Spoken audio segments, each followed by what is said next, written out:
Bismillah Rahman Rahim, everyone. I welcome on behalf of Institute of Peace and Diplomatic Studies and Riphah Institute of Public Policy, Riphah International University. I welcome all of you to this webinar on second phase of China-Pakistan Economic Corridor, and our special focus for today's discussion will be on industrial cooperation between both brotherly countries. Let me share with you a brief introduction about Institute of Peace and Diplomatic Studies. Ladies and gentlemen, Institute of Peace and Diplomatic Studies is based in Islamabad. We are primarily public diplomacy and policy advocacy think tank. We envision ourselves to be a university. We collaborate with institutions like Riphah Institute of Public Policy and a higher education institution. We collaborate with regional, international, and local think tanks, universities. We promote understanding amongst groups. We promote also understanding about issues related to the countries, and of course cooperation between the countries. At the institute recently we have established Center for Belt and Road Initiative and China Studies, keeping in view our significant, important, brotherly and most important relationship between both countries, Pakistan and China. As you know that in 2013 we had another milestone that we had achieved between both countries is in terms of consolidating our cooperation in terms of China-Pakistan Economic Corridor, which is, of course, an important component of an overarching Belt and Road Initiative. Ladies and gentlemen, I am honored and I'm pleased to have an important panel today with me. I'm joined by Masood Khalid Saab, Ambassador Masood Khalid, who has remained as important position there in Beijing during the time when China-Pakistan Economic Corridor was, evolving. It happened and executed. Professor Ambassador Khalid Saab, thank you so much for your presence. I'm also joined by from China as well, Professor Mi Hong. Thank you so much, Professor, for joining us. So Professor Mi Hong is Executive Director, Center for Non-Traditional Security and Peaceful Development, Xinjiang University, China. Thank you so much, Professor, for joining us. I'm also joined by Mr. Hassan Daud, who is the CEO of the KP Board of Investment. Currently, he is heading that. But prior to that, he was important, and he was heading this China-Pakistan Economic Corridor as a project director within Ministry of Planning Development and Reforms at the ministry. I'm also honored and that I'm joined by Mohammad Mudassir Tipu Saab, who is currently DG China at the Ministry of Foreign Affairs, Government of Pakistan as well. I will be joined by Professor Dr. Tahir Jazi Saab, who is the Vice Chancellor, Muslim Youth University, but prior to that, he has also been at an important position there at Ministry of Planning, Development and Reforms. I will be joined by Dr. Liaquat Ali Shah, who is Project Director, China-Pakistan Economic Corridor, who is currently heading the China-Pakistan Economic Corridor there at the ministry. And I'm honored that today's sitting and today's discussion about industrial cooperation, which is an important component, and the second phase of China-Pakistan Economic Corridor has made, remarkable contribution. And how can we as an academicians and practitioners and those who are students, who are faculty members can understand, and of course those who are sitting around us with listening to us at various places, they can develop their understanding, contribute in development of both countries, this important initiative as well. I would like to hand over the floor first to Dr. Rashid Aftab Saab, who is the heading Riphah Institute of Public Policy at the Riphah University. Dr. Rashid Aftab Saab, your welcome remarks, kind sir.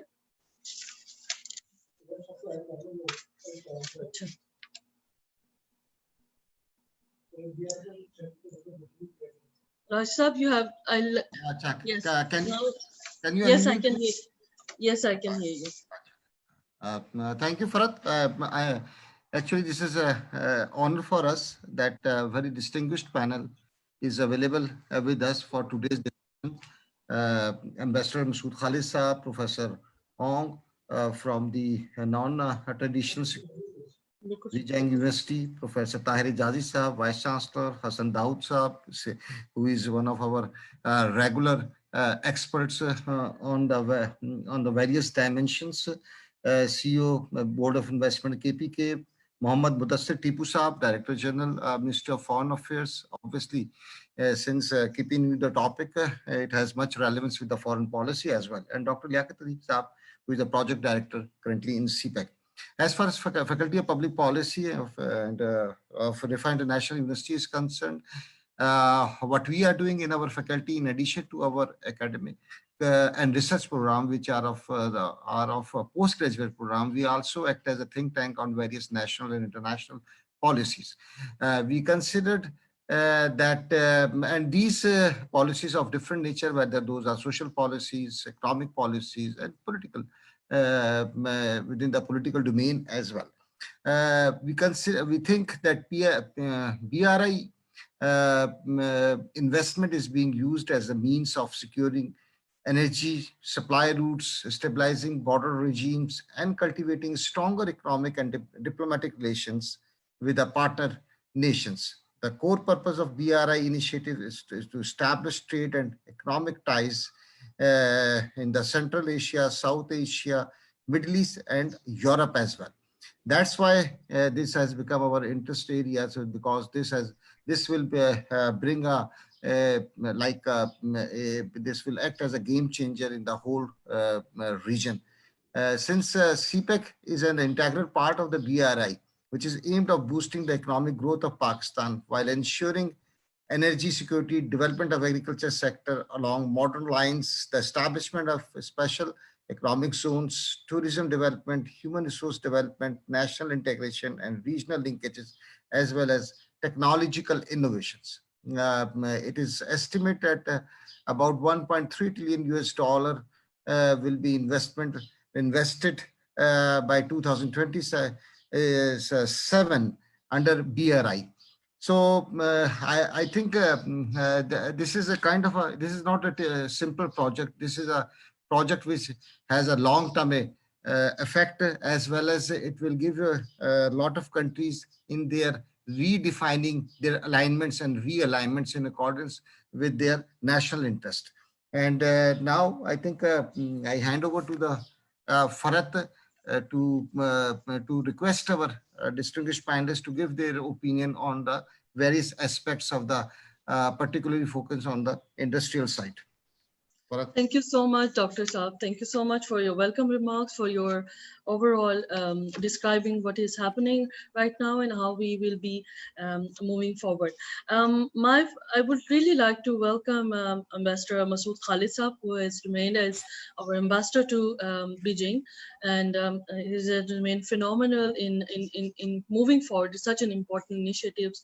I would like to give the floor to Ambassador Masood Khalid Saab for sharing his views, and of course sharing us the insights about the evolution process that throughout he has witnessed, of course, and how this phenomenal project executed and what has happened. So Ambassador Masood Khalid Saab, can you share your views? Let me unmute. Well, assalamu alaikum, good afternoon, and ni hao to my Chinese friend, Professor Hong. Well, let me at the outset thank you for giving me this opportunity, and would also like to render my apology that I will have to leave after an hour because I have to go for a commitment which is important. Well, I think about CPEC now it's quite familiar with people what CPEC means and what it entails. So I will not go into too much detail, but to give a brief overview, I would say that, as rightly pointed out by you and by Dr. Aftab, that this is part of CPEC, China-Pakistan Economic Corridor. CPEC is part of the mega initiative of Belt and Road, which was launched by President Xi Jinping in 2013. And now we are in 2020. In fact, if I were to recall my experience, I would say that although we signed the agreement for CPEC in 2013, but a lot of time went into conceptualizing and planning the projects which were to form part of this CPEC. So officials met, technical committees, were constituted. A task force was constituted later on, which became the Joint Cooperation Committee. And about a year or thereabout passed in strategizing as to what it means, because initially it was agreed that CPAC will comprise of 4 areas of cooperation or 4 clusters. Number 1, power sector or energy, transport infrastructure. Number 3, Gwadar port and its allied infrastructure, and industrial cooperation. Of course, much water has flown since then under the bridge. In the last JCC, so far, I think 9 JCCs have been held. And in the last JCCs, new clusters or new areas of cooperation were added to CPAC, like agriculture, socio-economic development, livelihood projects, tourism, and of course, cooperation in the field of science and technology. Now, I would like to say that whatever has been achieved, you have a very distinguished panel today, and which will explain. I think Mr. Daud Bhatt is there. He knows the nitty-gritty of this project. He will be able to explain as to what has been achieved in terms of concrete outcome in the last 4 or 5 years. Of course, energy crisis is behind us. If you recall, 2014 and 2015, Pakistan was facing a very serious energy shortfall. That is behind us. In fact, now I am told that we are surplus in energy. And then, of course, some mega transportation and communication projects have been completed or are under implementation. Gwadar port has also shown considerable progress, but this is a work in progress. Now, an important aspect to remember is that CPAC, with the addition of these, with those initial or original 4 areas, and with the addition of new areas, now CPAC provides a comprehensive framework for economic and technical cooperation between Pakistan and China in multiple areas. And also important to remember that it has a long-term cycle for implementation of various projects in the short term, mid-term, and long term. Notionally, the project is to be completed by 2030. So we still have about 10 years or so to complete various projects. So as I said, that CPEC now provides a comprehensive framework which has even legal bindings for 2 countries to implement various projects. Now, I would also like to touch upon some strategic aspects of CPEC. The concept of connectivity, of physical connectivity between Pakistan and China has existed for a long time. It has been in the minds of our leaders. It has been in the planning metrics of both countries. If you recall, after Sino-Indian border war of 1962, both countries started in earnest the construction of the Karakoram Highway, which is basically linking Pakistan with China through this road. So what I'm trying to say is that this concept of connecting Pakistan with China had existed since 60s, and the work started then. And we, of course, made progress now. KKH phase 2 is going on, upgradation is going on. And this is a main route for trade and cargo between Pakistan and China right now, transportation-wise. So this, now China is also focusing on the development of its western regions. Traditionally, these regions could not get the type of focus of the Chinese government for development in the past. Now that is being rectified. So we are lucky, we are fortunate that the Xinjiang province of China is in proximity with our Gilgit-Baltistan and KP. So that is the extension. And that is where the link is. So KKH provides the main link between Pakistan and China, and this is the work is going on. Now, another dimension of the CPEC is that Pakistan is at the crossroads. It's a bridgehead between different important regions. It is a neighbor of India as well as China, 2 large economies. Then it is in the neighborhood of Central Asia, Middle East, and Southwest Asia. So it is a natural bridgehead between these regions, and Pakistan has a true potential of becoming an energy and trade hub when further progress is made on, on CPEC. Central Asian countries, as you know, are landlocked. So with CPEC, Pakistan will be able to provide them access to these Central Asian countries, to the ports of Gwadar and Karachi, and Pakistan, as I said, can become a trade and energy corridor in that sense. Now, when CPEC started, we must bear in mind that no country was prepared to come to Pakistan to invest. And China came forward as a reliable friend, as a true friend, when we told our Chinese friends that, look, we are facing these problems. Of course, we have the infrastructure deficit, but at the same time, right now we have this problem of power shortfall. So they came forward and they massively invested in Pakistan. And I think now about $22 or $23 billion worth of projects have been completed or in the stage of fruition. Secondly, BRI has emerged as a global public good. Nearly 130 countries are now partners. So they have voluntarily joined this initiative.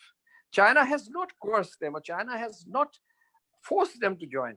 They see that it's a win-win proposition, that it is a gain for both sides, for China as well as for the partner countries. So they have joined.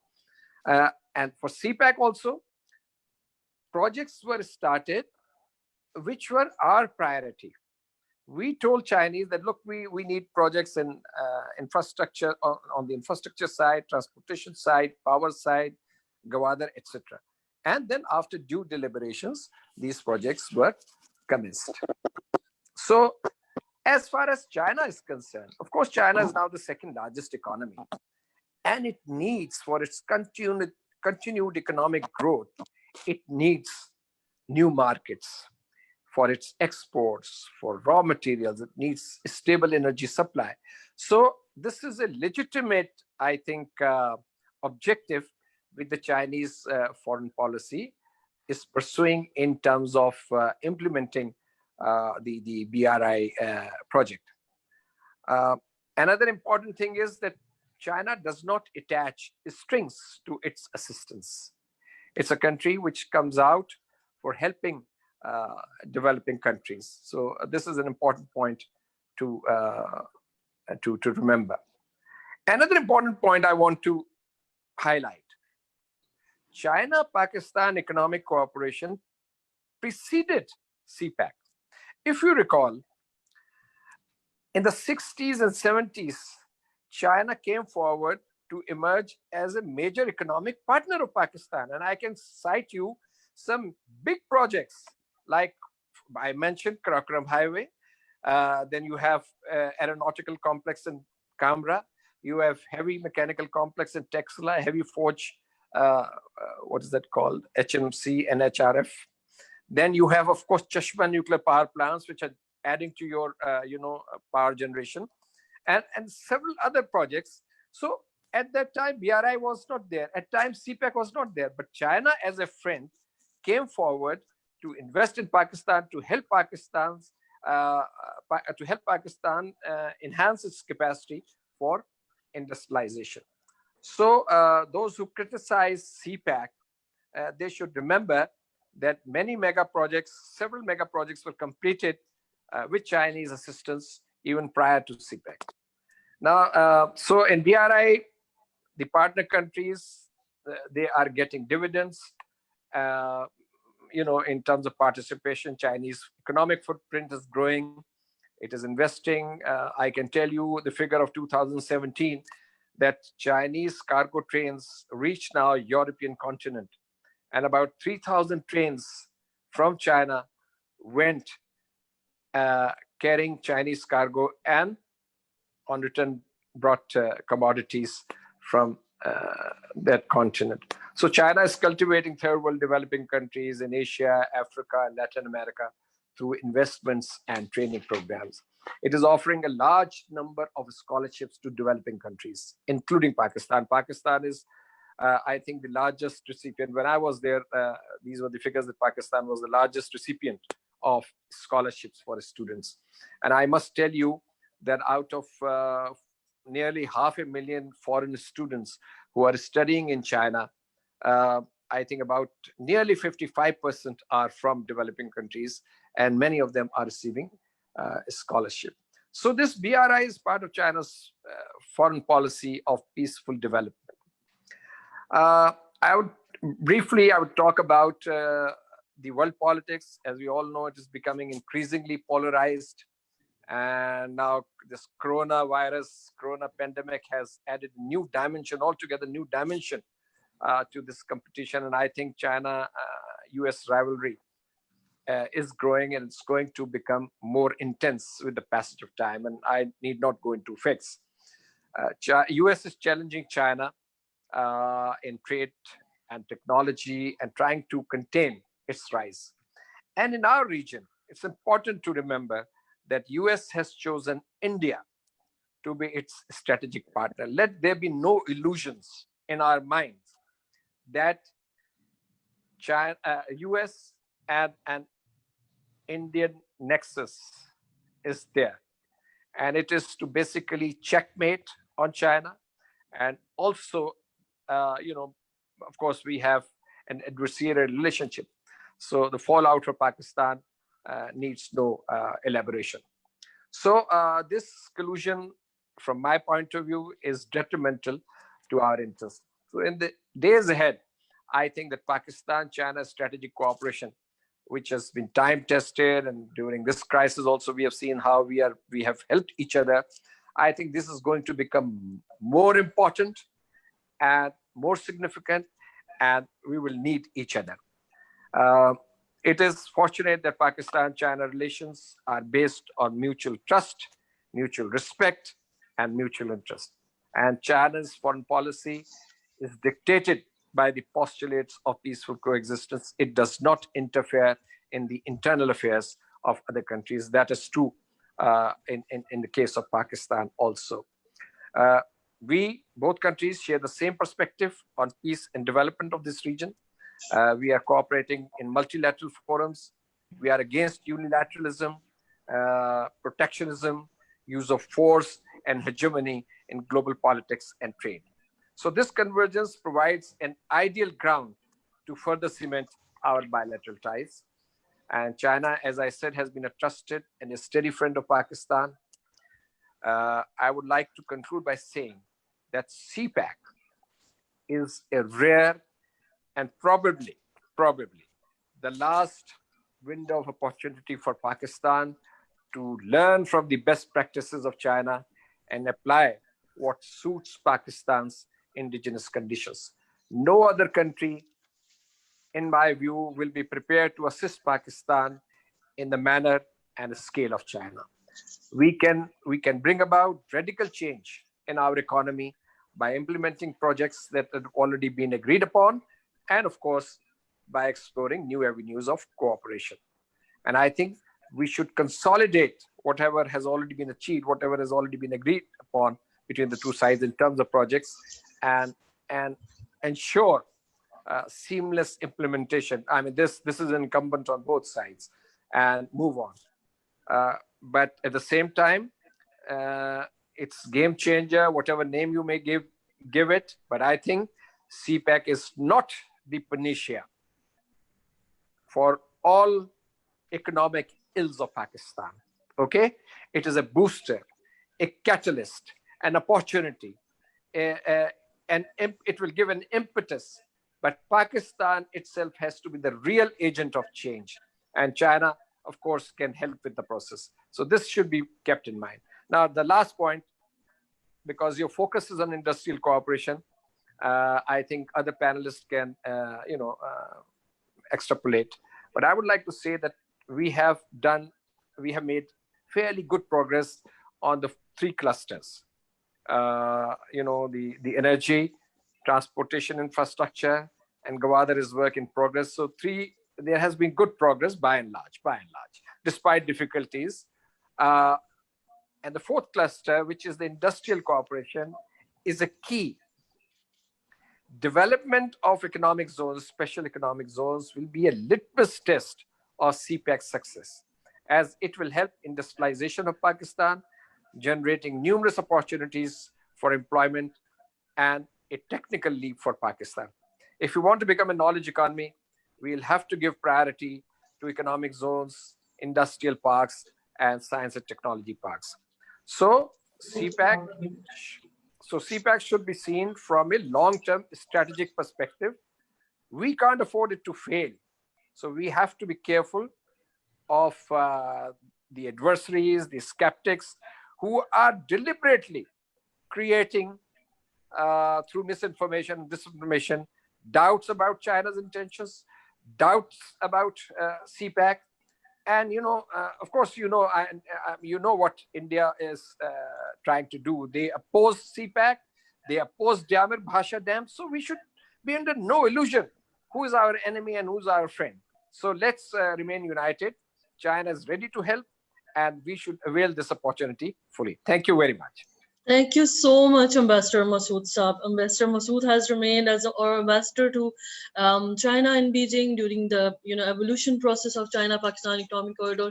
And you had, Ambassador, you had aptly and rightly said that we have also take this opportunity as a leader, as leading us towards prosperity, towards development. And of course, there is no string attached. We have, over the years and history of relationship that we have seen, not only with Pakistan but other countries as well, that China's intention has always been to promote the developing countries and promote their, uplifting them from the poverty and supporting them throughout their development.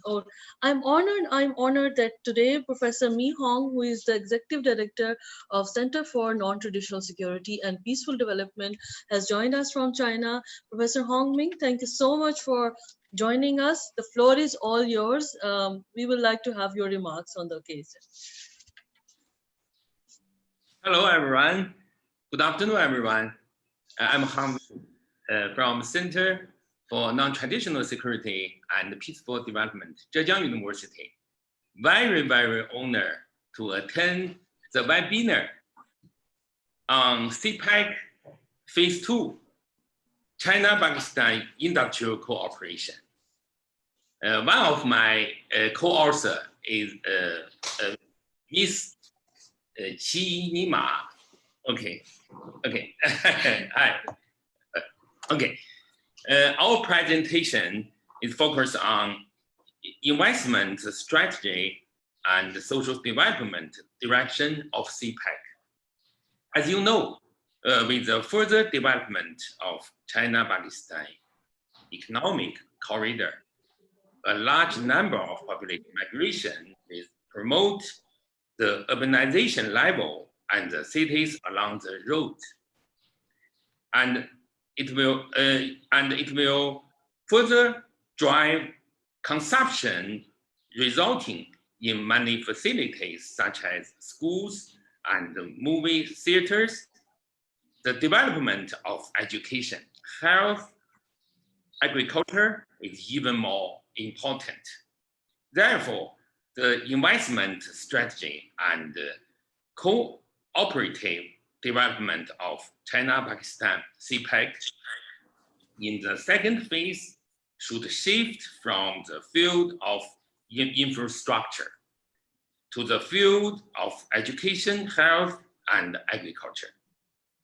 In the phase 2 of the CPEC, we think it should change the pattern of investment strategy, especially how to encourage the private enterprises to join the CPEC projects and investment. For example, I have been 2 times for Magdan. I think Magdan have very close. Should build the very close relation with Yiwu, Zhejiang province. Yeah, you know, Yiwu is very famous city for small, yeah, the small business and good, yeah, you know, the market, small business markets, yeah, and Mahdan built the small business market 3 years ago, and I took part in the ceremony of the Mahdan. Okay, so yeah, in the second phase of CPEC, I think how to build the sister good relation of CPEC cities and China famous cities such as Riphah and my hometown Qingdao, and such as Baishawa and my second hometown Hangzhou, such as Karachi and Shanghai. Okay, so how to build the very close relation of the cities. Why? Because you know, more and more population, more and more Chinese population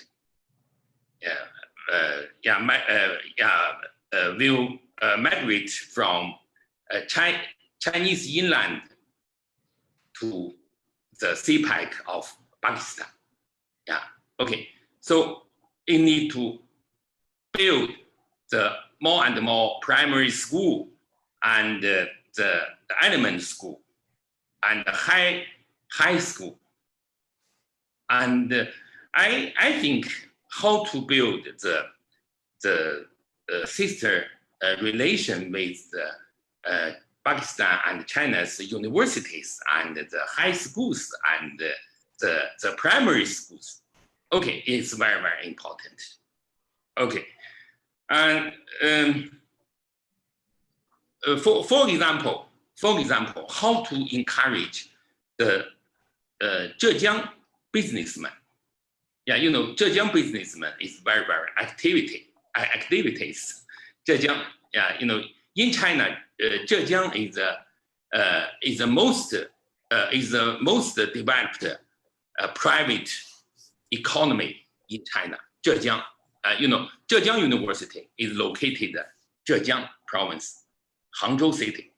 Okay, so I mean that how to build and how to encourage the education cooperation for Pakistan and China. And for example, you know, the research teams. Yeah, you know, I have some very excellent Pakistan PhD students now studying in our research team. So how to build the very good, very close relation with Pakistan, the professor's research team and our research team, you know, and other research team. So, and how to carry out the joint training project. Yeah, you know, the joint training project and the research project is very important. And now my research team my research team are cooperating with another research team of CPEC office, and we will will cooperate to apply for the Pakistan Science Foundation and the Chinese Nature Science Foundation. Now, okay, so And yeah, I'd like to push the China and Pakistan alliance universities of CPEC. Yeah, Zhejiang University and other university. In South Xinjiang province, in south regions of Xinjiang province. For example, the Talimu University in Aksu region, yeah, and Talimu University is very is a close relation with our Zhejiang University. So, but Talimu University is very close to Kashgan. Okay, so how to build the relation with Xinjiang universities and Pakistan universities and the Chinese famous universities such as Zhejiang University. Yeah, in China, Zhejiang University is the top 3 university. Yeah, the Tsinghua University, Peking University, and Zhejiang University. So how to encourage, how to build the public policy? Okay, so okay, yeah, I have another I have another thinking for the health field.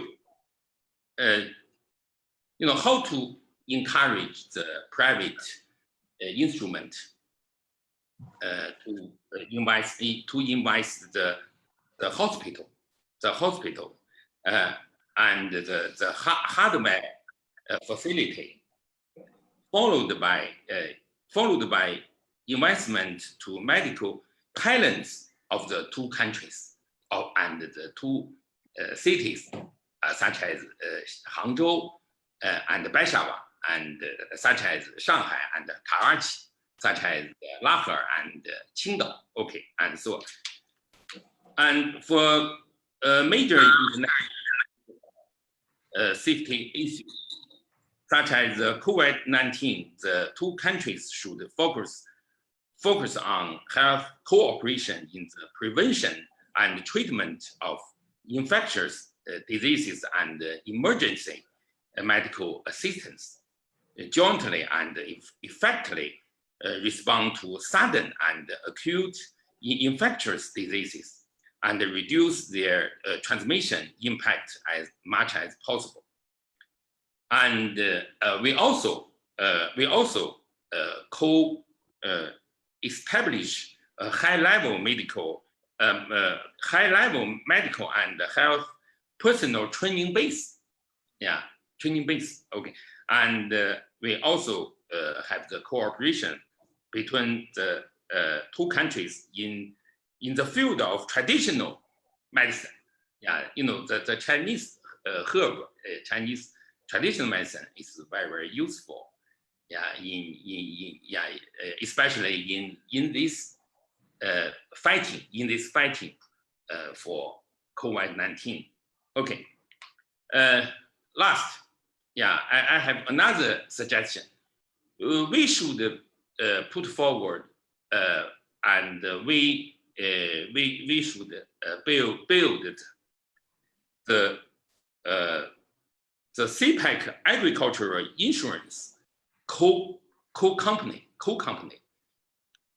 Yeah, the plague of locusts is very it's very harmful and now, and how to fight to plague of the locusts. I suggest that in the second phase of CPEC, China's investment should focus on the agriculture and the food security. such as how to establish the co-company of Cpac. Yeah. Okay. It's very, very important to ensure the food security in Cpac. Okay. And we also suggest strengthening the bilateral trade of agriculture products. Okay. And it will help the overall optimization of the agriculture industry structure of the two countries and the diversifications of bilateral agriculture trade development. Yeah, you know, with the more and more intensities of population activities and more frequentness of population population trade activities. So we should encourage more and more private instruments. Okay. Now I stop here. Thank you. Thank you for your listening. Okay. Thank you. Thank you so much, Dr. Min. It was amazing that we were hearing from you, your insights, and especially your recommendations about furthering our cooperation in various levels, especially in industrial cooperation. And you had aptly contributed in how agriculture and industry can be connected together.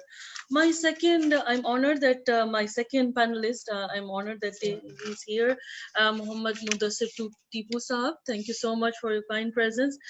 Mr. Mudassir Tipu is the Director General at the Ministry of Foreign Affairs, Government of Pakistan. He is the true friend of Pakistan, ladies and gentlemen, and also considered as one of the pioneers and contributing factor in building the relationship in the recent times in between Pakistan and China. And he has also remained as Consul General in Chengdu Province. Floor is all yours, Tipu Saab. Can you hear us?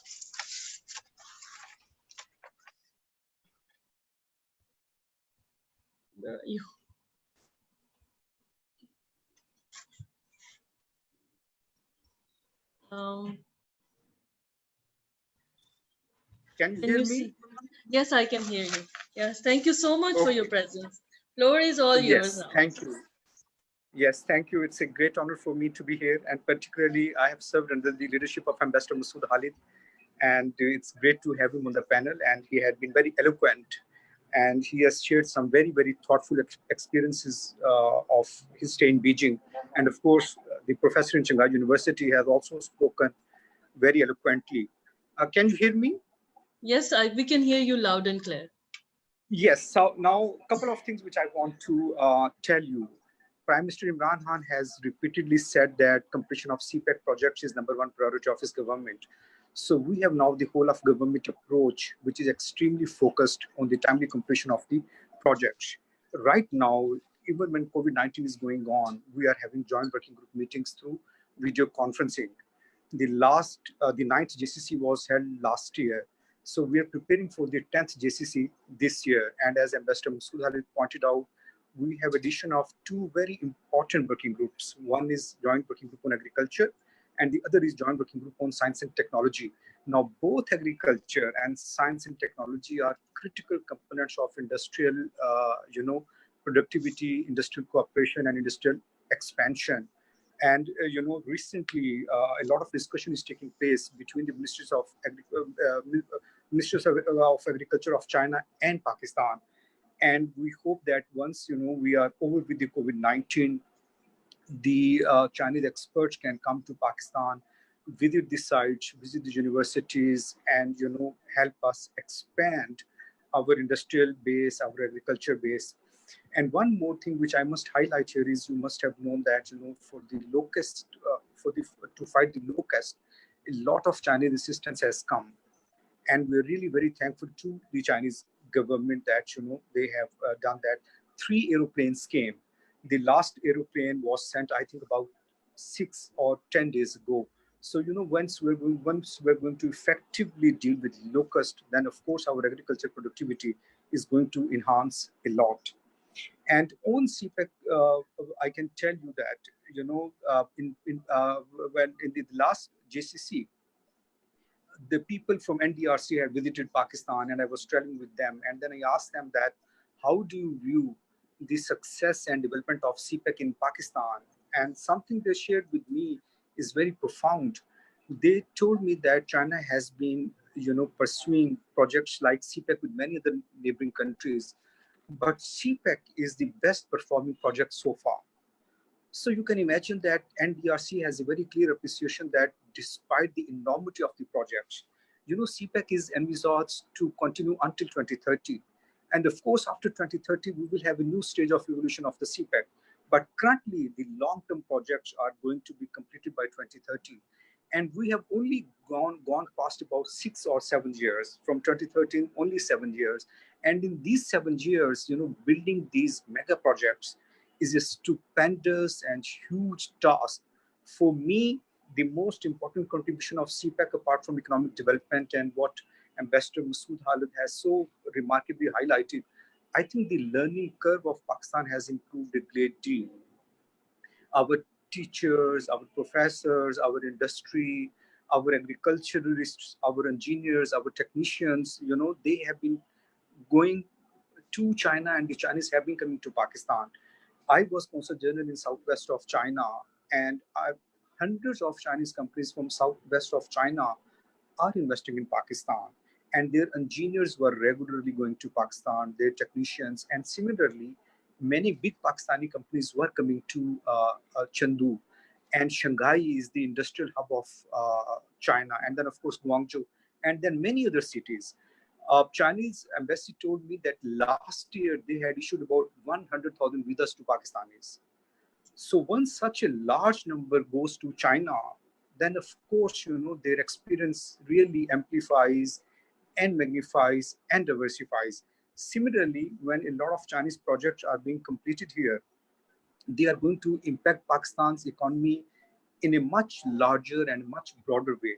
I don't think that we have to look at the economic figures in very narrow sense. The impact of these projects is going to be really far-reaching. As Ambassador Masood Khalid said, that we had very long spells of load shedding, but now we have in some cases we have excess of energy generation. So I think this is something really huge. And another thing which I will stress here is that the economic impact of these projects should not be measured through ideological dogmatism. Simply looking at the debt figures, this is not going to give you the complete picture. The CPEC debt is only 6 to 7% of Pakistan's total debt, but I don't see at the debt. I see at the economic opportunities it is going to create, not only for the industrial and corporate sector and the banking sector, but for the average Pakistani. I don't know if you have gone to Gwadar, but if you go to Gwadar, you will find a lot of economic dynamism there. And then I always argue that, these projects are long-term projects. Their impacts can be generated after 10, 20, 30 years. Look at China of 1970s and look at China of today. China's march to prosperity, it spans about 50 years, but the set of policies that they had embraced and consistently adhered to, they have fundamentally transformed China.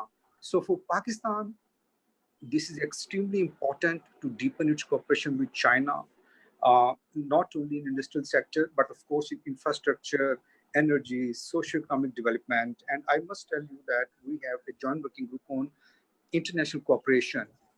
We want to attract third countries to come into CPEC, and our discussions, very robust discussions are going on how to incentivize the third countries to come and invest in the CPEC, not only the third countries, but the institutions also.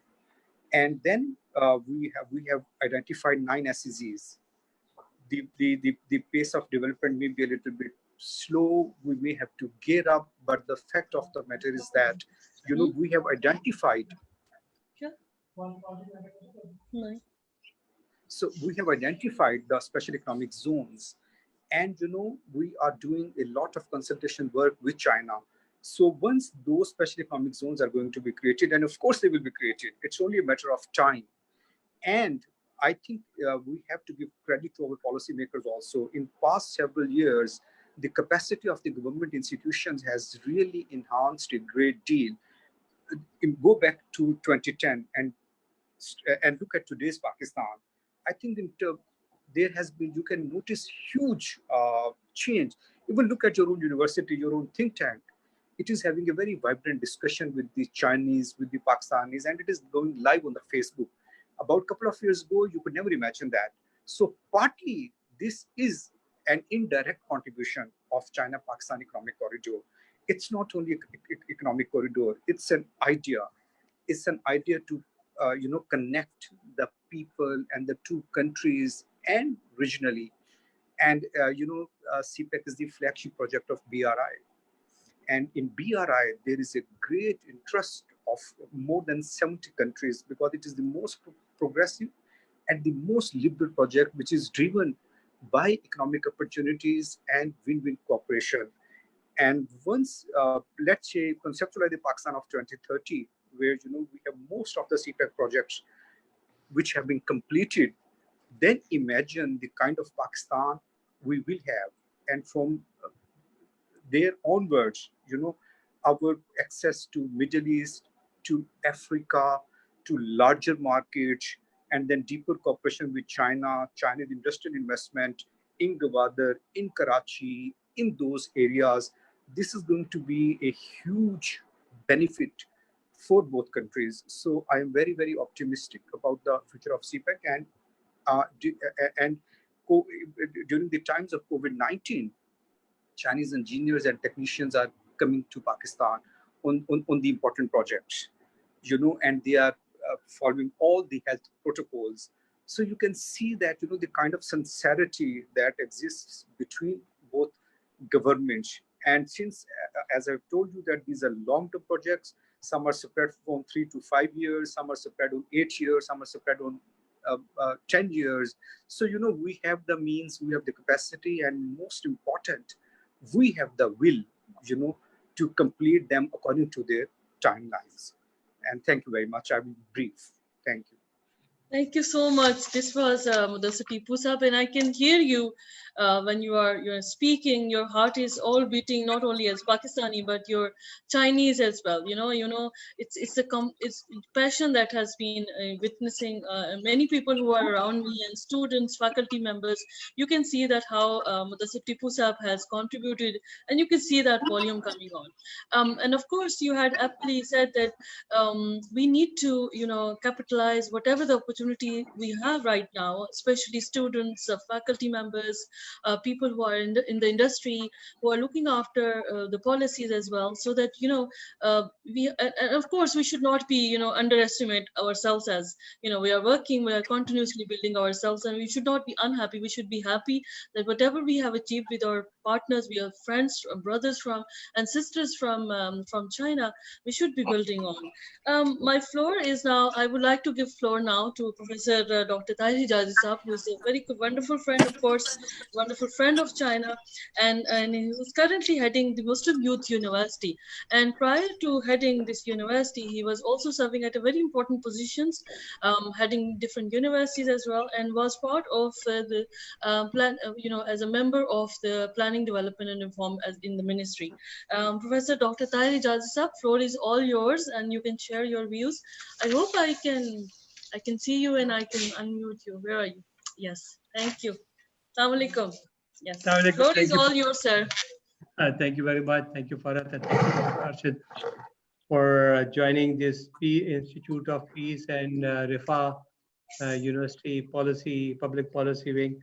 You have done a wonderful thing to have brought an issue which is so important, so dear to the hearts of Pakistanis, and we are consistently and persistently looking towards the CPAC and its expected outcomes, which were initially it was shown are very bright, and we really wanted to have a change in the life of the people of Pakistan with the start of CPAC as such.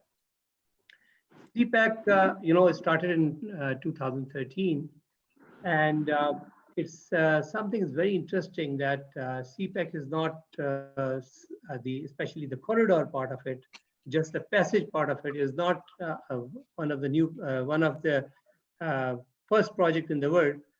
Before that, many such projects, including Panama Canal, Suez Canal, and there's another one with the going through Bulgaria and so on. There were channels which were actually facilitating different countries to have a passage. And that passage was a source of a big trade. And Pakistan was actually getting access to that sort of a facility, which was not only becoming an issue for bringing in technology, industry, investment, but also a lot of trade and also earning from trade. As Ambassador Masood Khan has mentioned, this Cpac is not just start in 2013 practically. It started in 1960 when we had only air passage. And then we started this in somewhere around 1957, 60, we started this Silk Route, which was completed in 1977. And the first time we could travel by road between China and Pakistan by car and by buses and by trucks and so on. Now that has taken a next route, a next stage where there's more roads constructed in Pakistan. Especially there were two bottlenecks. One was in Mansehra and the other one was Abbottabad city. And now that highway has been completed, which connects China to the dry port, what's the name of that small city where they have got a railway station? I forgot that. Coming down from Abbottabad. And now it's connected to Hassan Abdal also. And then Hassan Abdal, it is, which one was that? Small town where there's a dry port of China. So anyway, from Hassan Abdal now it is connected by motorway to Karachi and GT road to Karachi and Gwadar and so on. Some of the roads are still under construction, but many of them are completed. So this was part of the whole game that Cpac will provide a passage to China and to go to the Middle East markets, and Pakistan will benefit from there. The first thing which I must say that infrastructure, the help of China, Pakistan actively invested its own resources also through public sector development projects, but also China supported in many of the projects, especially like coming from this area, going from Abbottabad to the Mansehra and Mansehra further. There were so many tunnels, and Chinese companies were specialized in tunnel making. They helped us build those tunnels.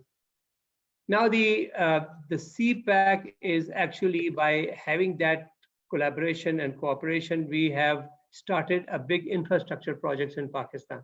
And the importance of infrastructure projects is undeniably is the key one for Pakistan to basically grow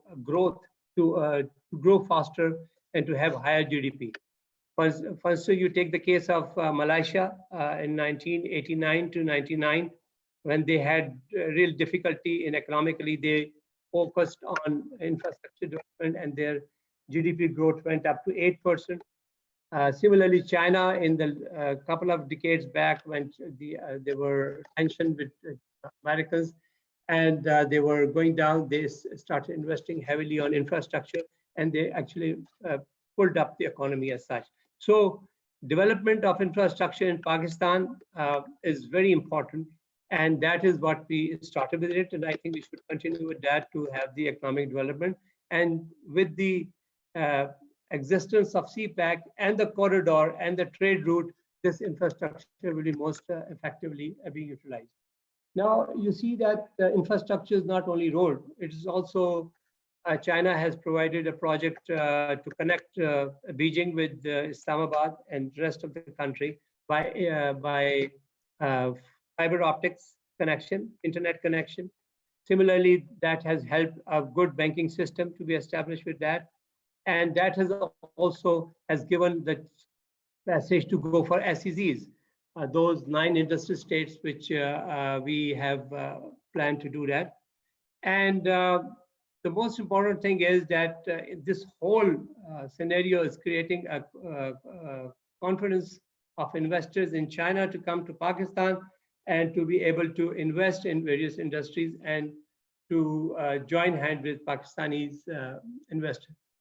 I would show you, with the courtesy of World Bank, I would like to show you a couple of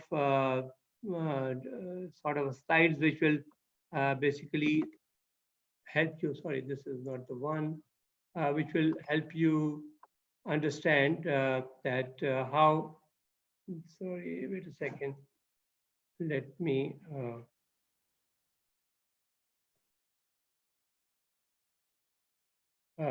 Just a second. Now, if you have a look over.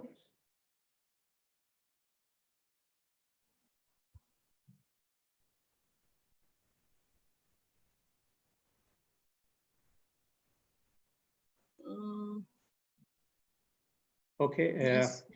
Now we can see it. Yeah, No, now we can see it. Yeah, we can see it now. Can you see this one? Yes, This we can slide? see. Yes, this one, the China-Pakistan Economic Corridor, the Okay. title of your first one. Yes. Yeah. Okay. Yeah. I will spread it. Okay. Now, if you have a look over this map of Pakistan, this is the first one. We can see that this is the road coming from Kashgar, entering Pakistan and going through these mountainous areas, and it's coming down to Mansehra and then Abbottabad, and then it connects to practically 4 routes. They were like Western route, which is highly talked about. You can see that figure, and you can see the cursor moving. Okay, good. So you could see this is the Western corridor, which was a lot of debates were there. This is already a built road, which was just upgraded, and it is now being connected to the Gwadar. The second one is the your motorway, and then you have got a GT road, and then I've got a third one, which is the Indus Highway, which is actually connecting to Karachi and also to Gwadar. The important thing is that this is the first step where we are talking about roads. And the second step, we are talking about railway network, which the project started. Currently, to my understanding, the project has been held for some time, but are maybe working on it, but actually maps were being constructed.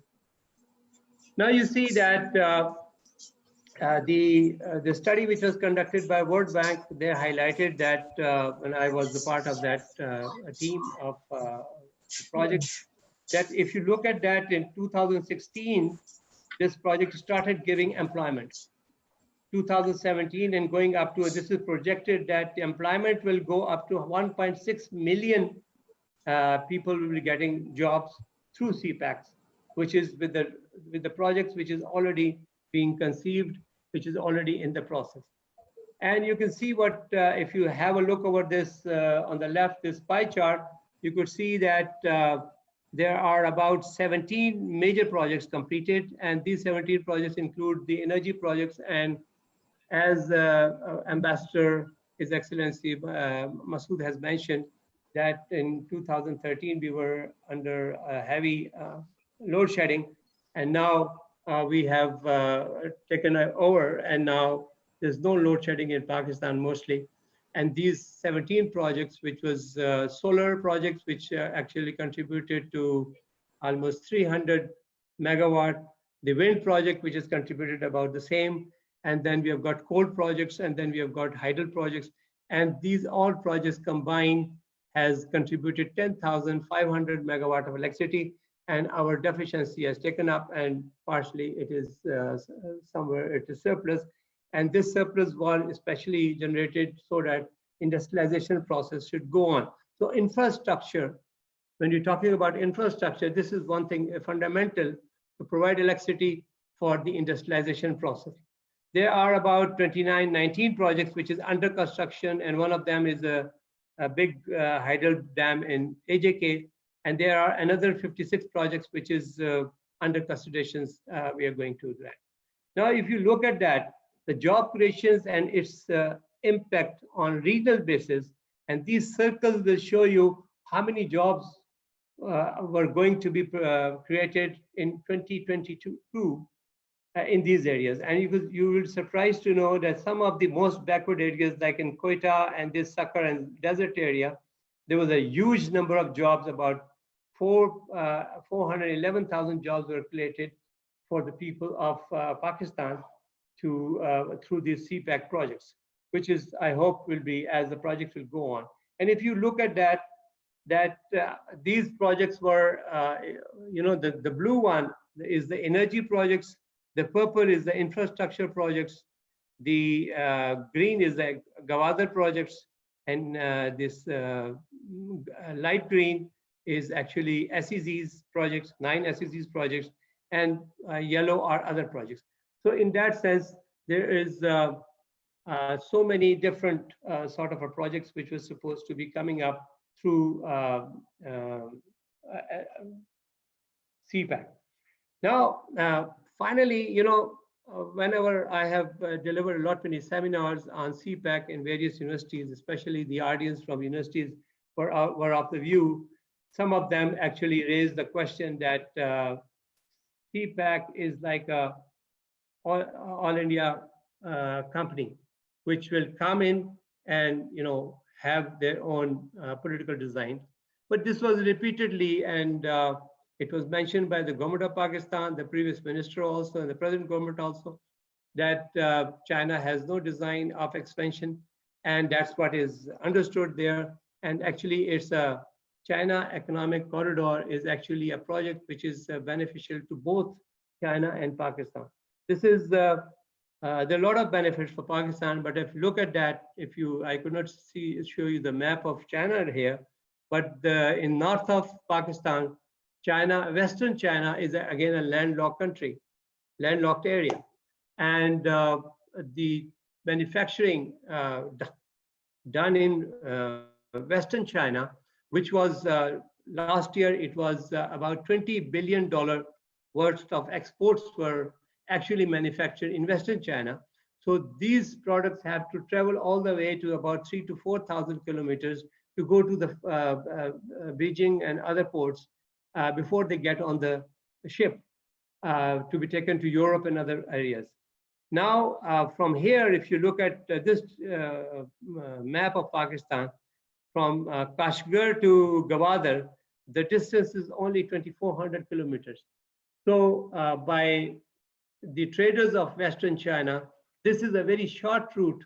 And even if you can think if the products are coming to the Gulf, then it actually would travel about 13,500 to 14,000 kilometers to reach here, whereas going through Pakistan, it's only covered a distance of 2,400 kilometers, so almost 1/4 of the distance. Similarly, it was important that one of the main source of income for Pakistan is the transit trade and the toll income.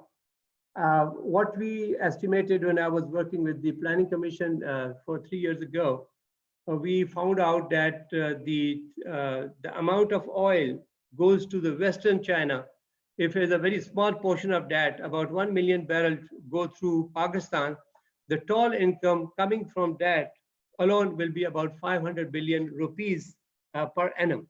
So you just imagine that only toll income will be sufficient to justify this project. So we have the CPAC has got hopes for Pakistan. CPAC has got hopes for China. CPAC is a project which is beneficial for not only these two countries but for the entire region. And CPAC is something, a hope that I think if materializes, it will be a wonderful change in the lives of the people, employment of the people, and jobs of the people, industrialization of the people, and assembly plants, and so many other things that will change the lives of the people, and the poverty will be eradicated. Thank you very much. Thank you so much, Professor Dr. Tahir Ijadi Sahab. You had aptly and provided us enough information about us to further discuss, research, and Without further any delay, I would like to request Mr. Hassan Daud Sahab, who is the CEO of the Khyber Pakhtunkhwa Board of Investment, who is heading this important portfolio. And before that, he was also heading the as a project director, China-Pakistan Economic Corridor in planning in the Ministry of Planning Commission. Hassan Sahab, floor is all yours. Let me unmute you. Yes. All yours, Hassan Saab. Yeah, thank you so much. Bismillah ar-Rahman ar-Rahim.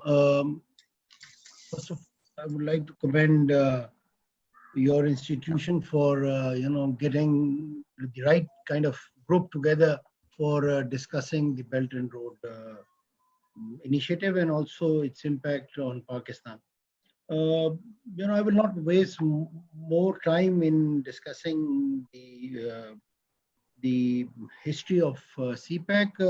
I will just say that I personally am proud of what we have done in the last 6 years in terms of bringing as we speak, about 28 billion US dollar, and more is promised, about 46 billion, and bringing about 4,000 megawatt of energy right now, and more coming, and diversifying our energy basket from more fossil fuel towards indigenous sources, third projects. Again, I'm proud of my little contribution and also the contribution of Ministry of Planning and CPEC project. Again, more hydel projects are coming, and hopefully this will not just transform the energy canvas, but also will transform the way that we do business. The cost of doing business would also reduce.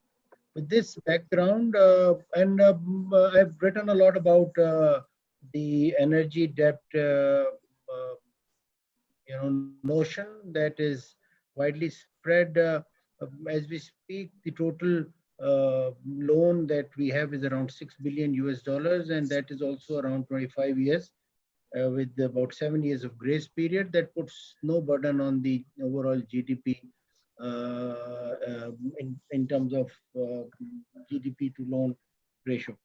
With this background, let me just say that we live in an interesting time. We have COVID, a lot of discussions is happening around each day about how the new normal will be and how COVID will impact the world at large. And there's already a debate of why globalization should stop because of its impact.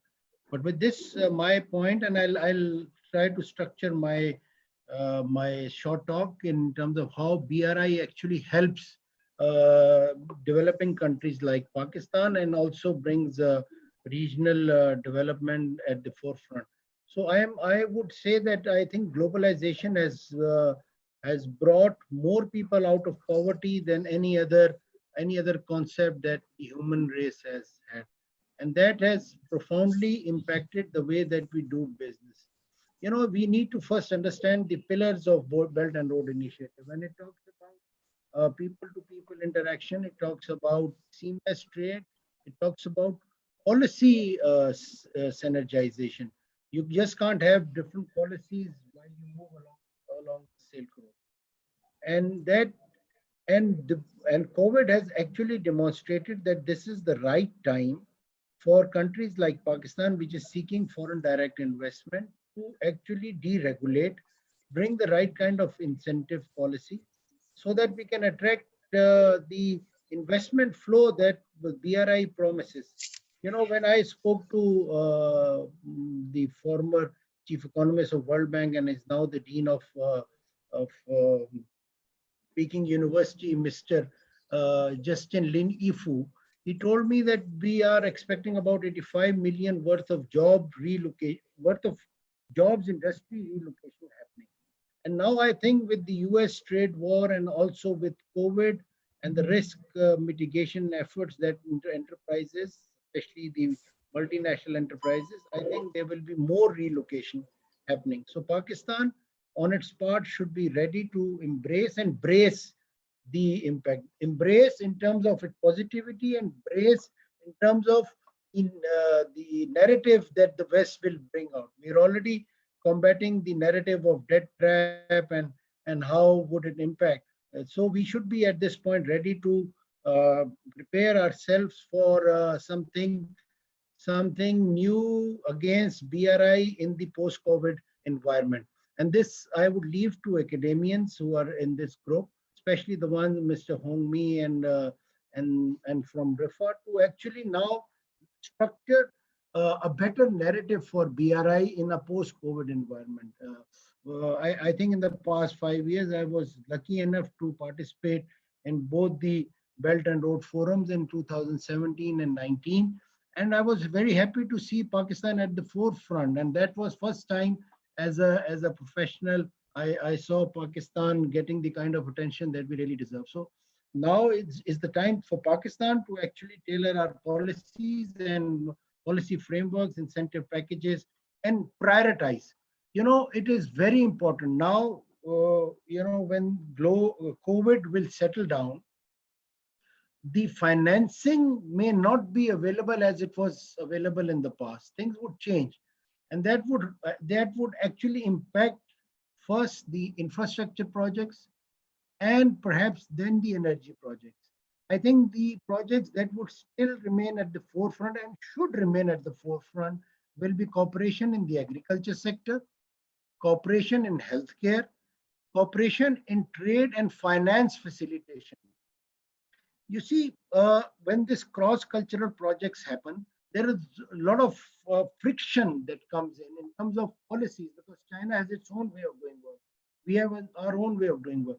So in the last 5 years, we have built our capacity to understand China's way of working, and Chinese conversely have also learned how we work. And this has actually helped Pakistan. But having said that, on BRI part, I am not too happy. And as a practitioner, and please bear with me when I say this, I do not see the right kind of research happening. I see a lot of talk about BRI. I see a lot of talk about CPEC. When I was in CPEC, I would hardly receive any policy paper that would talk about the future of CPEC. I have heard a lot about how it was, there and how it, shaped up.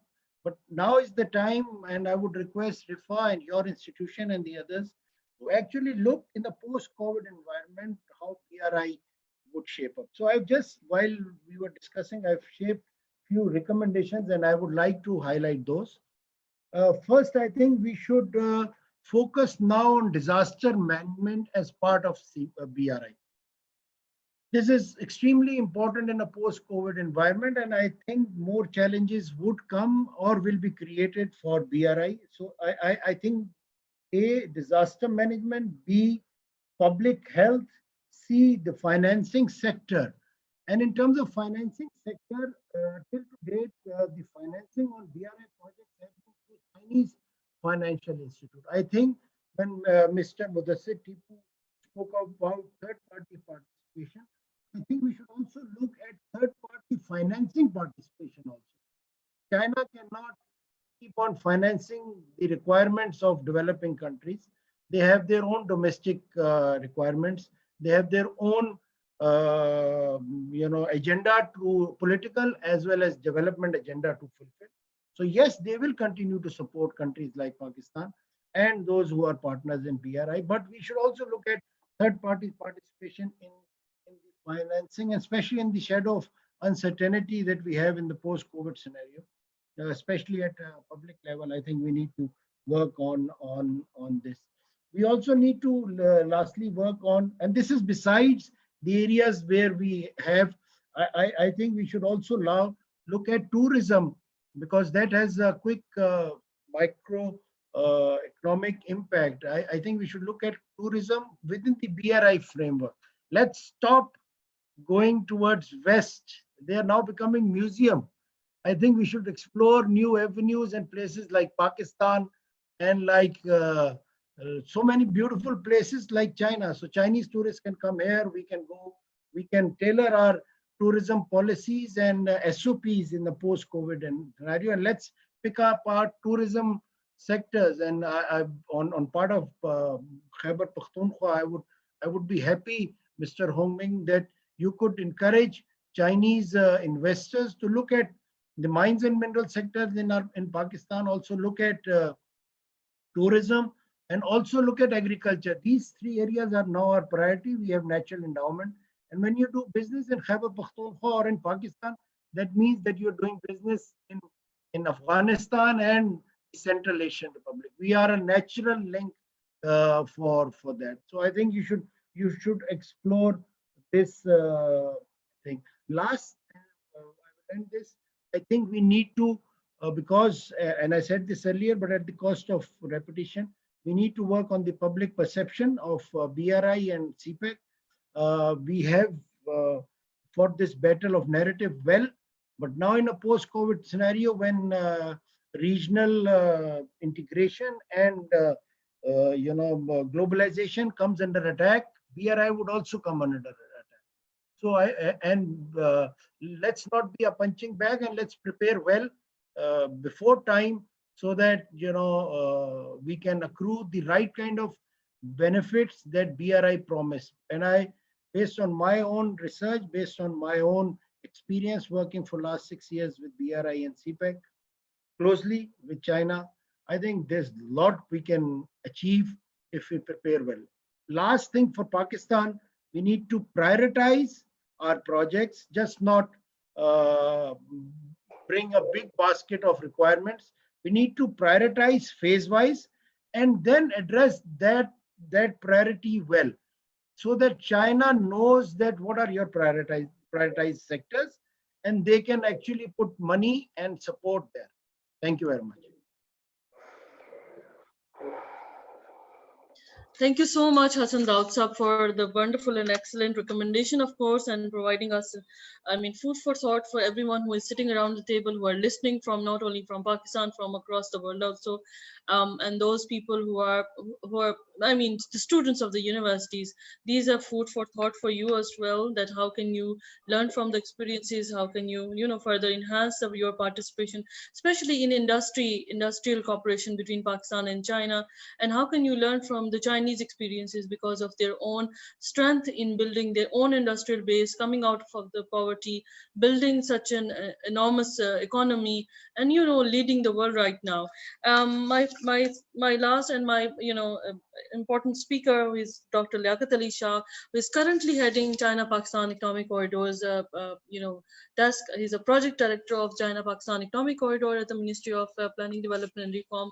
Dr. Liaquat Shah, the floor is all yours, but we would really like to know what is happening right now at the industrial cooperation sector at your desk, and how this is evolving, and what is the future that we are seeing.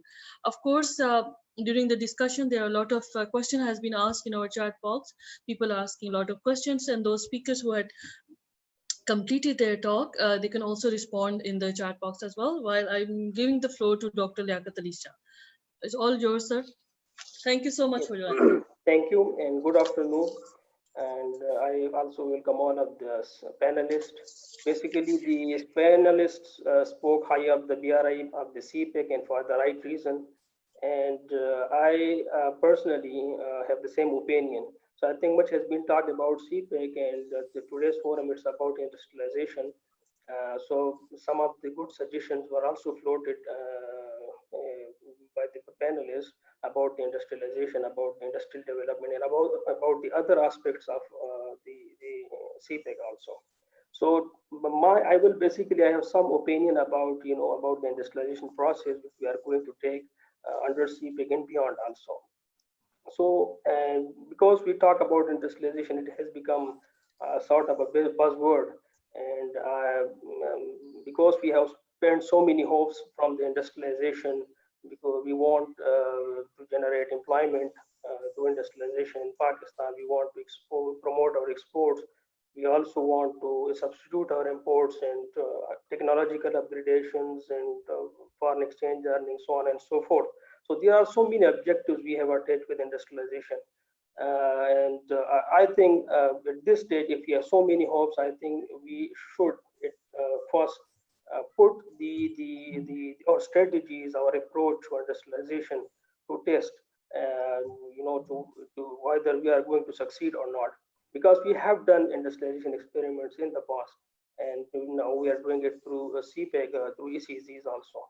So I personally believe that industrialization process, Especially this is the problem of the developing countries also, who use the emulation. Basically, you copy one country and okay, they have done that way, so we will do it also the same way, and we will succeed. I think this is basically may lead to failures also. For example, industrial state example is before us, it didn't work well for Pakistan. Then export processing zone, to some extent, it contributed. And now we have ECZs under CPEC and beyond also. I'm not basically talking about specifically about the CPEC, but because of the policy tool we are using for industrialization. So the ECZs for the policy we are going to take, the policy tool we are going to take may help us or not. But I think there are some issues also. There are some challenges also. And because when I talk about the emulation, I think we start from Japan. Japan basically started with industrialization in the East Asia. Then they give the industry to the new industrialized countries like Taiwan and Korea and many other countries, Singapore, then followed by China. So I think if we take the same pattern, if we follow the same pattern, maybe we would be taking a great mistake. The reason being, it happened in the industrialization in those countries. It happened at the time, basically in the pre-globalization era, basically in the pre-global value chain era. So at that time, the focus was basically on the to develop industries within a country and provide end-to-end solution, mean develop the whole supply chain within a country. And that was the focus at that time, and they succeeded.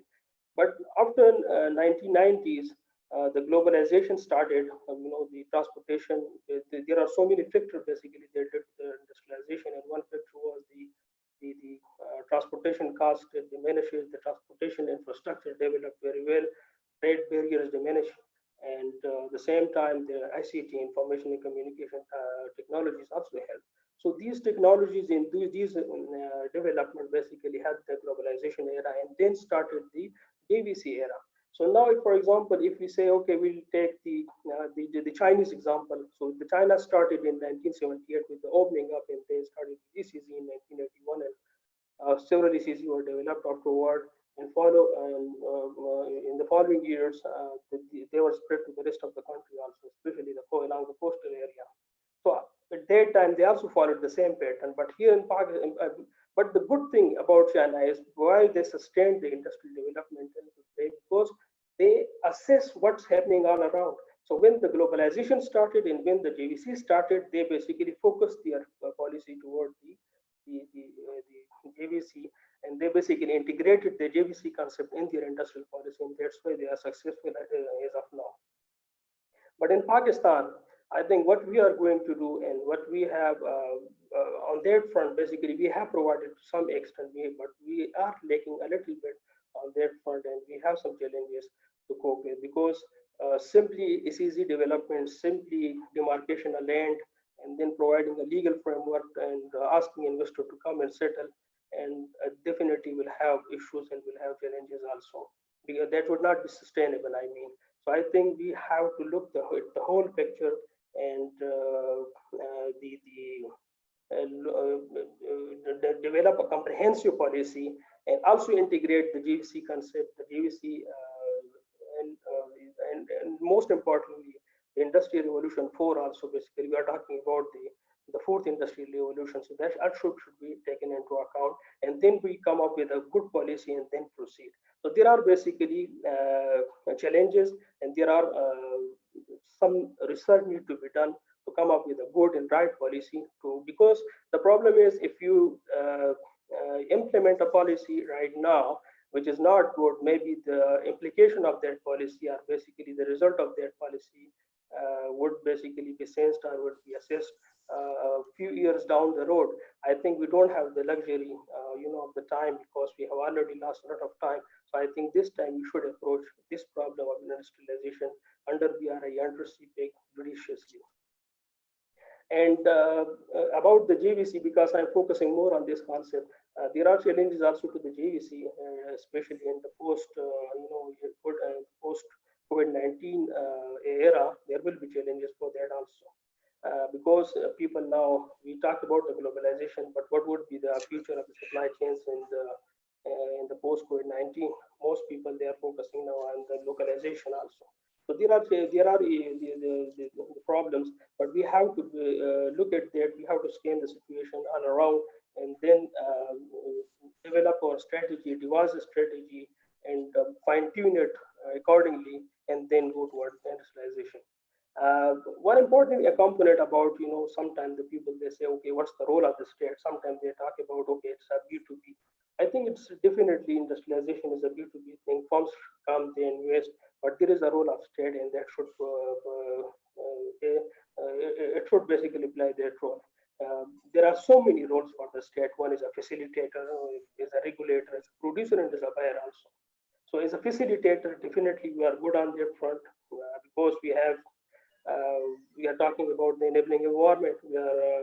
We have provided a legal framework as SEC, and we are talking about the free trade agreements we are going. So all these roles we are playing is basically for the facilitation of investment of the investors to come in certain in Pakistan, and from here then they export to the rest of the world. So this is okay, So but the regulation front, I think there are challenges.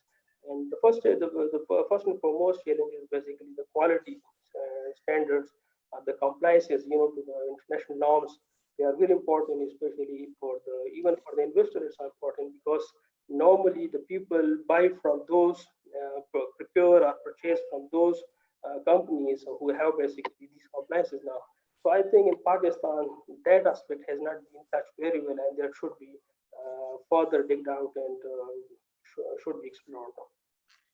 As a producer, that concept, I think in Pakistan, we are talking about when I talk about the producer, so this is basically the SOE, the state-owned enterprises, that has also a role to play.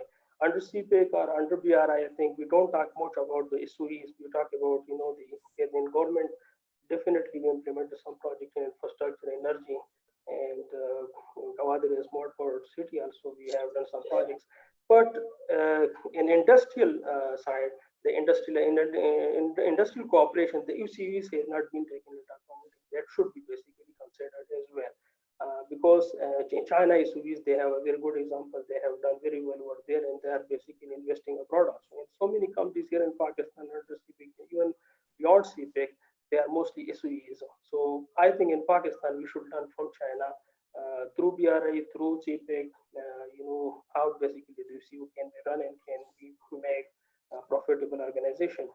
And lastly, the role of the state is a buyer also. I think this area we normally ignore, because I was reading somewhere, the public procurement, I think it makes around 13 to 20% of the total global GDP. I think you can't ignore 20% of the GDP. So any company, for example, the government at heart, they basically procure to either to run their organization, so there is a huge potential also on that front. So I think, if I basically concluded the role of the state, facilitation is okay. As a regulator, we have some challenges. We should work on that. And as a producer, I think this is another challenging area. We are not basically coping with the situation. We have so many UCs basically taking much of our money, hard-earned money, and I think we need to focus and we need to learn from China also on that front. And finally, basically, as a buyer, the government should also should have some clear policy. Because that would help the SOEs, they would help also the investors, and that will basically be creating opportunities also. So I think these roles the state should play. At the same time, enabling environment, definitely they are working, the BI is working on that, and so many other agencies are also working on that. So as a whole, I think approaching industrialization with a single ECG tool, I think would not be sufficient. We have to take the whole picture in mind and then approach industrialization. And I hope that the fourth industrial revolution, which is not happening even in Pakistan, but all around it's happening. And the Chinese Vision 25, manufacturing Vision 25, I think it's similar to the fourth industrial revolution is happening. We need to learn from these. What would be basically the future in the industry, fourth industrial revolution, or the Vision 25 manufacturing 2025 with China. And I think what are the opportunities for Pakistan we can done? I think we need to take all those things into account and then basically devise a strategy to make industrialization happen in Pakistan. Thank you. Thank you so much. This was Dr. Liaquat Ali Shah. And we are fortunate enough that we have been joined by Excellency Li Bijian, who is the Consul General of People's Republic of China there in Karachi. Thank you so much, Excellency, for joining us. I'm giving you the floor and you can share your views. Thank you so much for the honor. Can you hear us? Thank you, madam. Thank you. Thank you so much. Floor Excellencies, is yours. thank you. Excellencies, distinguished guests, ladies and gentlemen, good afternoon. And it's very happy to attend this afternoon's teleconference and organized by China Institute of Peace and Diplomatic Studies. And I think this is the title here is that, you know, Phase 2, CPEC Phase 2, the China-Pakistan Industry Cooperation. So I will mainly put forward 5 proposals or comments or assessments. And number 1, that we should change the investment strategy. I fully agree with Professor Li Hong, and from Zhejiang University. Just now he made, you know, a very good presentation. And I think that it's time for us to change the investment strategy. Everybody knows that Phase 1, that, you know, the striking point, striking characters for Phase 1 is that, you know, led by the government and performed by the government. And that is say that the government set up the platform, and at the same time, the government is the performer.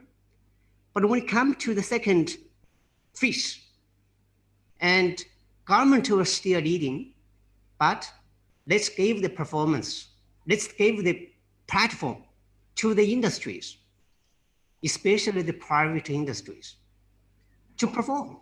So we have to change this, you know, investment strategy. And during the past 5 years, you know, during the Phase 1 of Cpac, and a lot of projects has completed. You know, we concentrated on transportation, energy, and water development.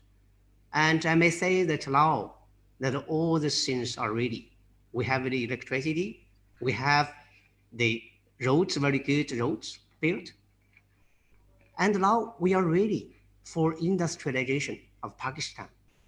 And, you know, if we say that the first phase is build up the foundation for development of Pakistan, and now the second phase will be focusing on the people-centered projects, and to let the people to benefit more from this CPEC projects. And so when you come to the second phase, I think that one of the most important thing is employment.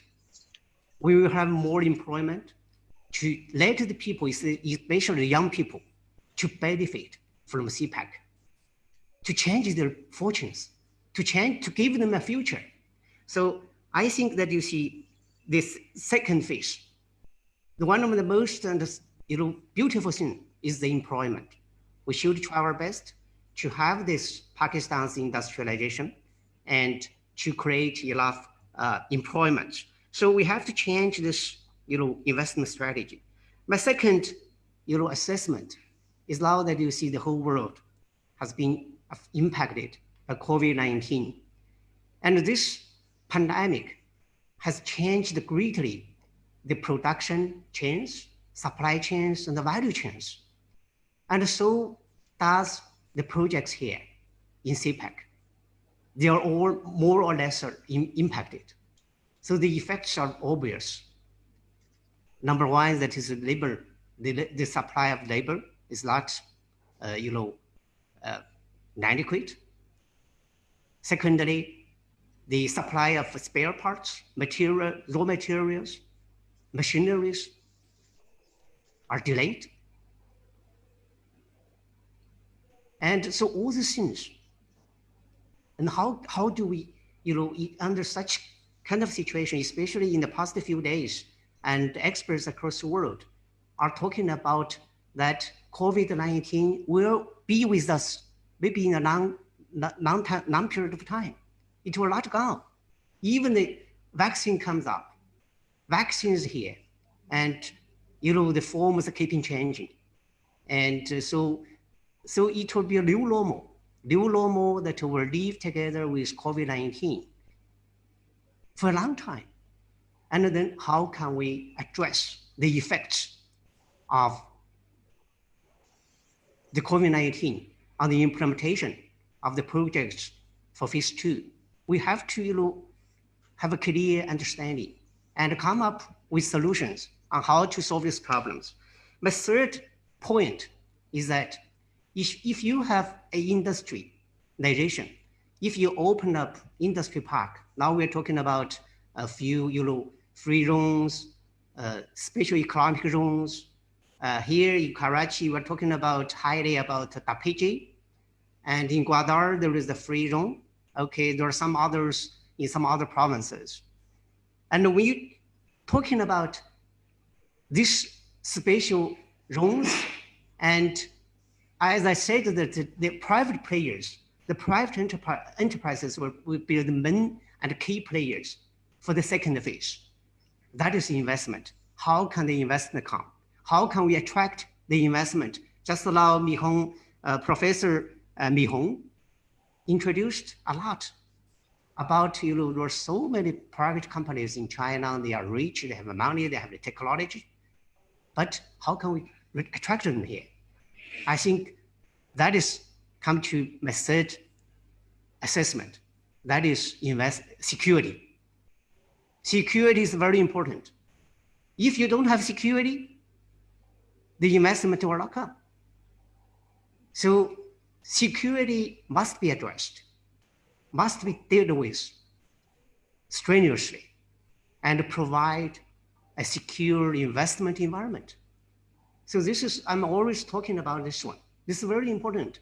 I talked to so many investors, they're checking with me on a daily basis that how is the situation there in Pakistan. I told them that this secure is good, but they say, no, that you see that some happenings, some killing, some bombing are happening. And how can we go there? So I think my third point that we have to properly address the issue of security. And the fourth one, the fourth area, when you have the free zones industry park, but we cannot only talking about it. You have to have the land ready, the facilities like gas, electricity, water, all this ready. And when the investors come, they can immediately to build up their plants, factories, and investment is looking for profits. They can make this profit in the short period of time.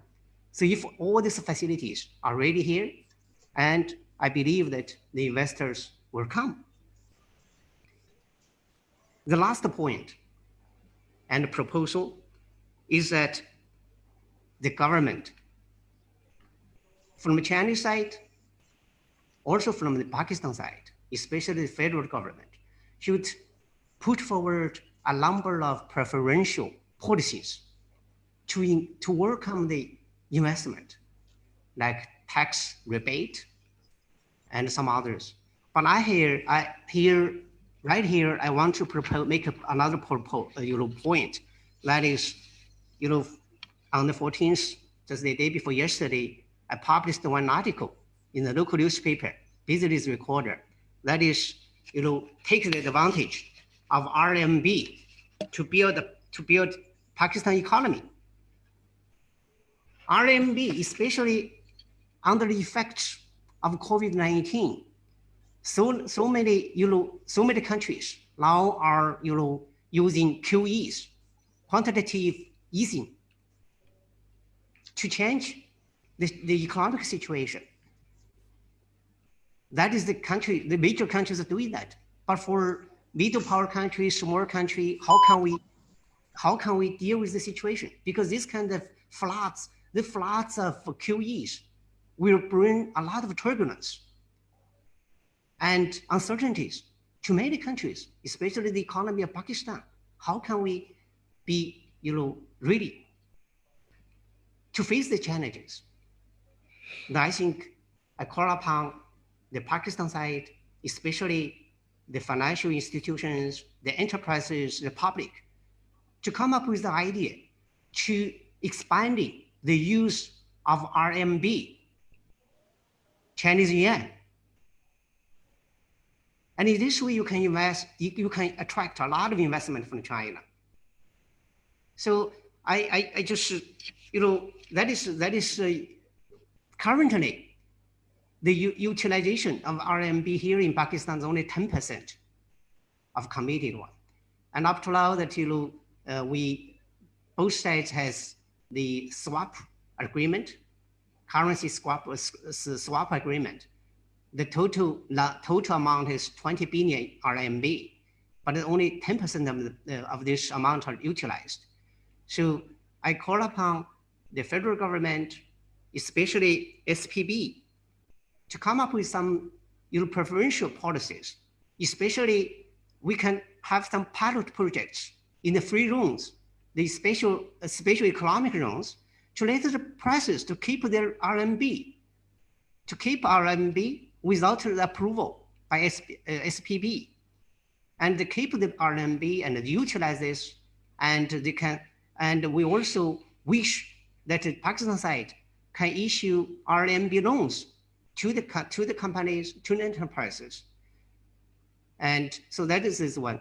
And as far as the policy is concerned, I think continuity of policy is very important.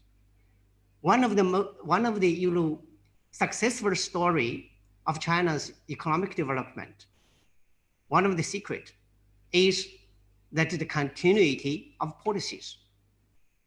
When you set the policy and we don't change it, the government can change. Whenever who comes up to lead the government, and he will stick to the policies, stick to this policy, the strategy, and we carry out generation by generation. So continuity of policies should be maintained in the interest to attract investment, to build up Pakistan's economy. And I'd like to thank Ambassador Masood very, very much.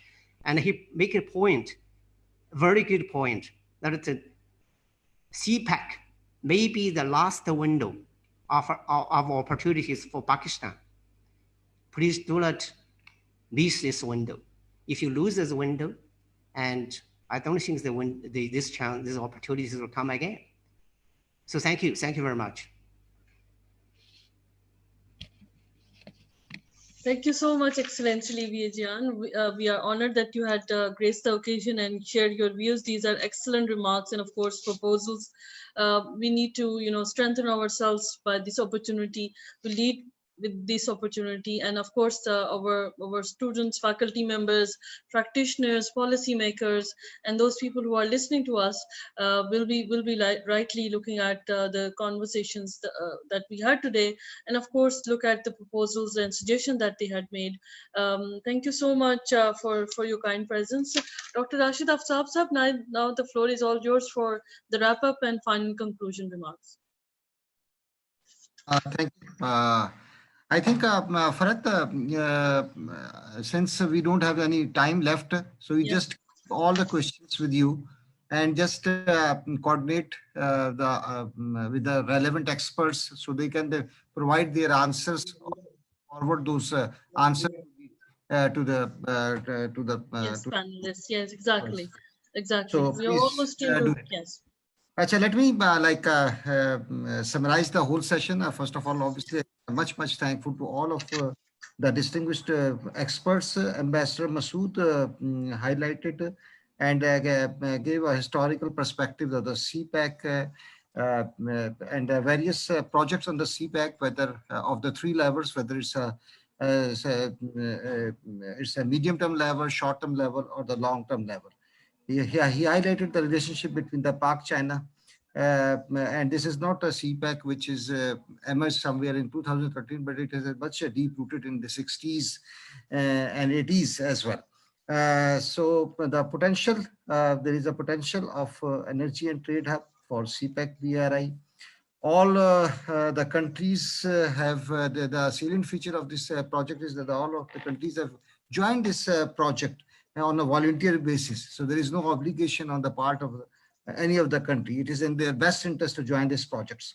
And Pakistan is a strategic partner of China, and Pak-US share common greater agenda, and CPEC, the most important thing which the Consul General has also reiterated, that maybe this window or this opportunity may be the last opportunity for carrying out our development program at a mega scale in Pakistan. If we want to the Pakistan must have a stronger footprints in terms of socio-economic development.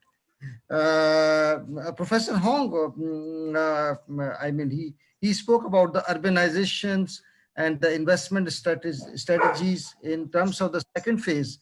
He highlighted that after infrastructure development, the more important areas will be the agriculture, education, innovations, research. These will be the key areas. So there is much requirement for more collaboration between the universities, between the businesses, between the research institutions, and effective and long-term alliance between the institutions for which under the second phase.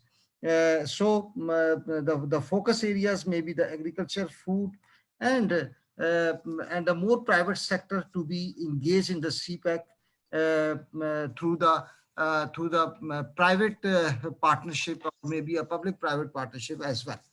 Mudassir Saab has from the Foreign Office, obviously he was of the view, and he has rightly pointed out that there is a wrong perception that CPEC would create a debts trap to Pakistan. It is only a 6 to 7% portion related with that CPEC. Gwadar is a success story of CPEC. 9 economic zone has already been identified, or we look forward that this CPEC will reshape the region as well as the Pakistan. And the most importantly, that currently the focus is on the agriculture and science and technology cooperation between the two countries under the project. Professor Tahir Jazi Saab, since he's well versed with the subject, since he's been dealing the subject of the Planning Commission, and he's very optimistic about the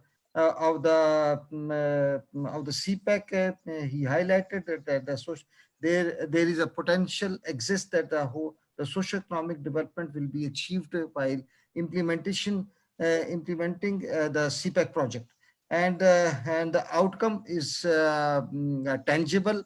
It is expected that about 1.6 million jobs will be created under this project, and he also given a maybe I think it's a PSDP projects, the various status of the projects, under which the 17 have been completed, and some of them are like 56 are under constructions. Unapproved are the 11 projects, and that's and he is of the view that that CPEC has no political motives behind this project. Hassan Dawood Saab, I mean, the most important thing, in addition to his extensive deliberation about the BRI and the CPEC in terms of energy infrastructure, he pointed out that the more actions are required at the ground, and what we have to add the new areas which include disaster management, public health, financial sector, and tourism in this situation. Dr. Liaquat Shah, who is the project director of the CPEC, he is of the view that the most important thing, already we have identified the land or earmarked the land for the economic zones and for industry to establish the industry. But which industries we are talking about? And there is an extensive need that we need a comprehensive industrial policies which to be deployed for the establishment of the industry. The most important aspect of for the industrialization is that that respective industry must be competitive enough. That is very much critical if we want that the second phase of the project must be completed. But and second is the post-COVID challenge of the CPEC is there, and hence the role of the state is very much required, and role of the state must not be act like a policeman or the army man. It has to be act the state of its role has to be a facilitator, regulator, and facilitator. And last, Consul General has, he has pointed out remarkable some of the remarkable points which which are very critical.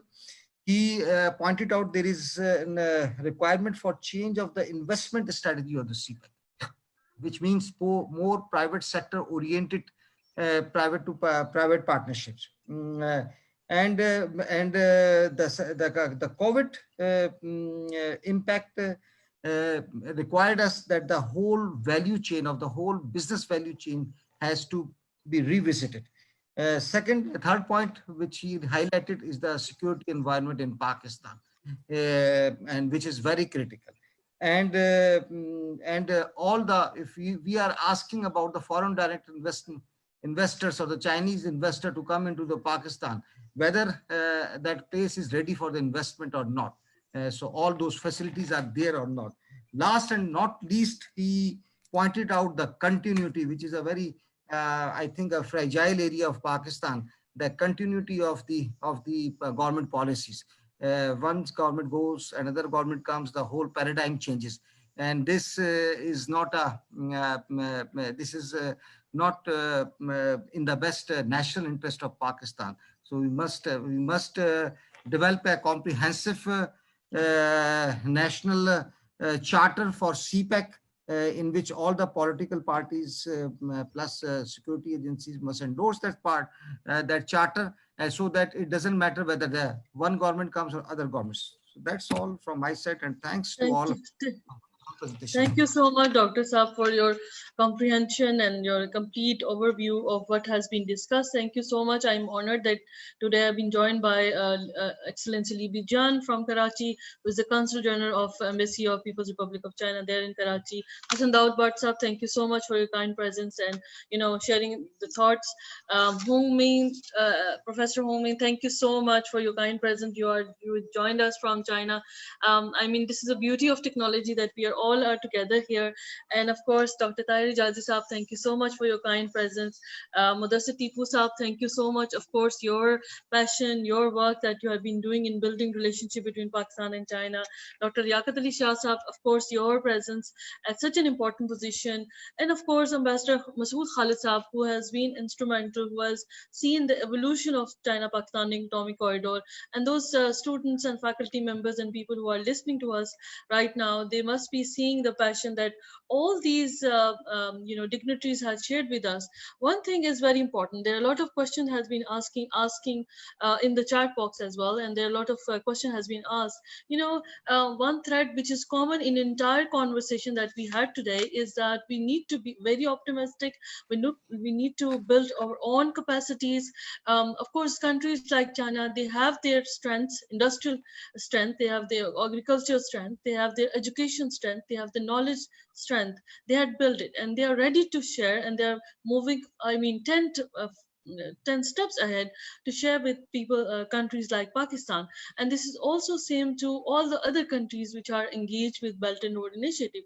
All we have to do as countries who are at the, at these sites, for example, like Pakistan, we need to build ourselves. For example, a question is being asked about how we will not be, engaged as such in China-Pakistan economic corridor. For that matter, you need to upgrade your skills and your own, perception towards such an important project that Pakistan is currently having. And of course, Tipu Saab has been sharing with you that we were what we were there in 2010 and what we are at this stage in 2020. Look at where Pakistan is right now. So we need to be very optimistic. We need to move forward. And thank you so much for every panel, for collaboration, Dr. Rashid Aftab Saab. And of course, I'm honored. I would like to call this a day. Thank you so much. It was a long 2 hours. And I hope that many of you had learned and, experienced everything. Thank you so much, everyone. And stay safe and stay healthy. And may God all bless you. Thank you so much. Thank you. Thank you. Thank you, everyone. Thank you. Thank you. Thank you.